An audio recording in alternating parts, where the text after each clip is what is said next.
Hello, in this video I represent 5 tactical positions from Magnus Carlsen's games at the top level. You will have to solve those. I will give you 5 seconds and then I will go to the solution in this video. Try to solve until the very end. So here we go. Position number 1, why to play and win Magnus Carlsen against Carlsen-Rapport. Good luck.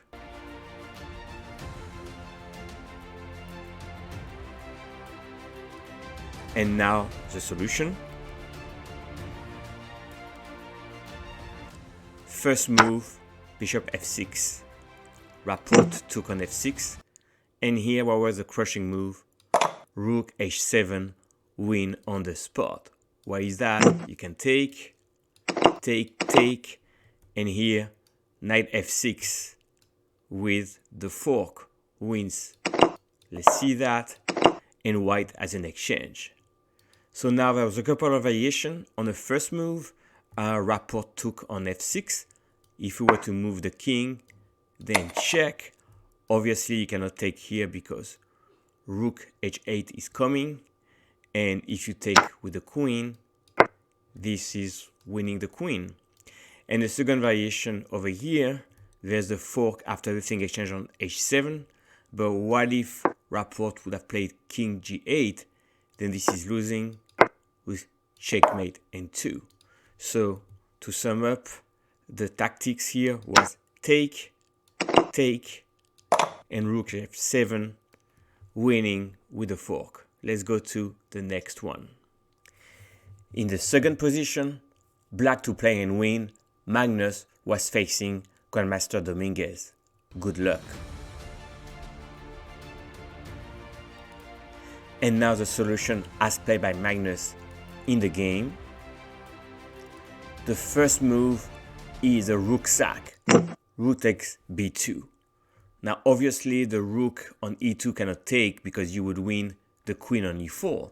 So first move, king b2. But now d3 check. The king moves. Another check. The queen move. Check. The queen move. And here, what was Magnus' idea when he sacked the rook? Bishop h4 and white resign. It may be worth looking at it. The king move. Check. Now, obviously, if the king were to move, you would grab the rook on e2. So rook e1 is the only defense.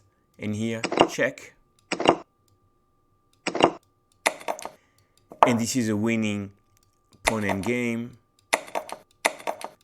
because while white may try to get this pawn, you're going to run and then the king is going to win here. So that's a winning pawn endgame. So again, a very long calculation by Magnus starting with rook b2 and that won the game. On to the next one. Position number 3. Once again, Magnus with the black pieces against French Grandmaster Maxime Vachier-Lagrave. Black to play and win. And now the solution. The first move is a check, queen check. Now Maxime retreated with a rook. Now that was forced. If the king were to come here, check. And this is checkmate because the rook got the g file.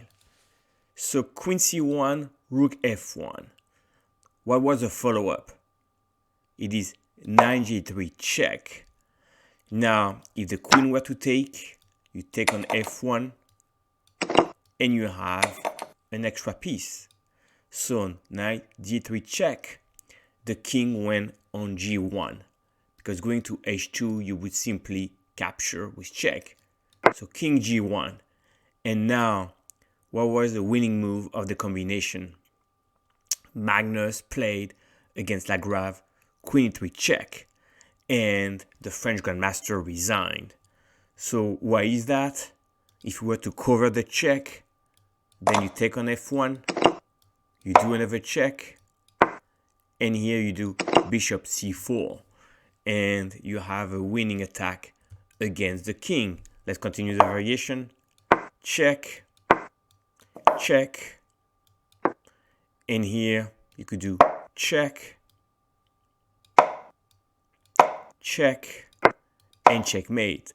So not only has black an extra piece, but black has also a winning attack. So the winning combination, queen c1, knight g3, and here come back with a queen, queen e3, winning for black. Let's go to the next example. In this position from a while ago, Magnus Carlsen plays a Norwegian player and has sacrificed a lot of material for an attack on the king. He's playing the white pieces.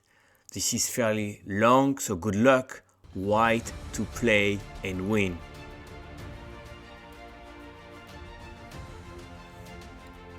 And now let's reveal the move played by Magnus. Here is down at least a rook and a knight, but the king is on h6. So the winning move here, and the only one, is bishop c1, threatening a discovery by the rook, and the king has nowhere to go. The king cannot escape the h square.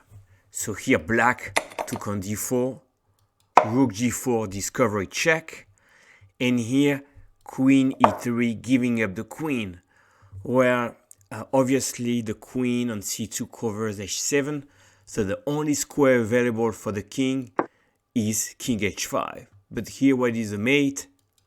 Rook h4, checkmate. So queen e3 played, and here if you take the queen right away, black can defend.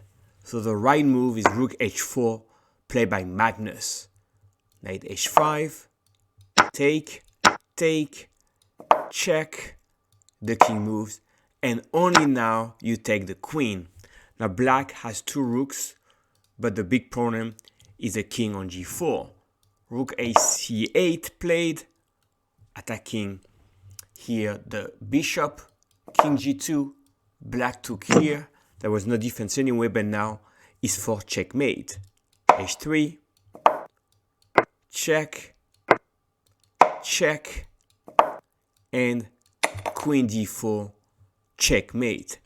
So this is a 10 move long variation, starting from bishop c1 and ending on queen d4. That was in Norwegian Championship, and a very stylish win by young Magnus. Let's go to the last and final tactical position. As we know, Magnus loves the endgame. He's very strong there, and here he used tactics to win against Grischuk. White to play and win. And now the solution. The first move is brilliant. Bishop a6. Clearly black takes c6, and you're gonna promote. So here, to prevent that, bishop f6 played by Grischuk. So now take anyway, c6, rook b6. And now this is a true point of the combination. What do you play here with white? The answer, rook c1, because you want to control the c5. If you are to be careless, by c7, rook c6. And here, you promote, but actually black wins, because black has extra pawns. So c7 looks natural, but we lose. Rook c1, and now there is no defense. Black tried bishop b2, and here either c7 or d7 wins. Magnus play d6, d7, bishop f6 retreats, and what is the final move? c7, and you're gonna promote. Black resigned. I hope you enjoyed this series. There was a lot of tactical ideas played by Magnus. Don't forget to drop a like on the video and subscribe to the channel. This really helps a lot. Thank you.